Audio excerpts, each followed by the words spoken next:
मित्र हो community health officer या एक्झामचे ॲडमिट कार्ड उपलब्ध आहेत ह्या लिंकवर. ही लिंक आपण डिस्क्रिप्शनमधून कॉपी करूनच पेस्ट करावी, अन्यथा ही ओपन होणार नाही. तर अशा प्रकारे ओपन करून खाली घेतल्यानंतर तुम्हाला लॉग इन क्रेडेन्शियल दिसतील. त्यामध्ये रजिस्ट्रेशन नंबर आणि पासवर्ड टाकावा. डेट ऑफ बर्थनी बहुधा लॉग इन होत नाही आहे, तर रजिस्ट्रेशन नंबर आणि पासवर्डनीच हा ट्राय करावा. पासवर्ड तुम्हाला ईमेल ID मिळून जाईल.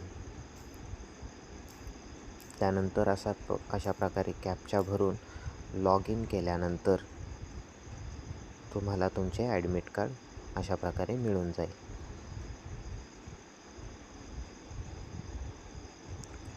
डेस्कटॉप साईट नेहमी बंद ठेवा आणि लिंक पेस्ट करा. डायरेक्ट रिडायरेक्ट करू नका.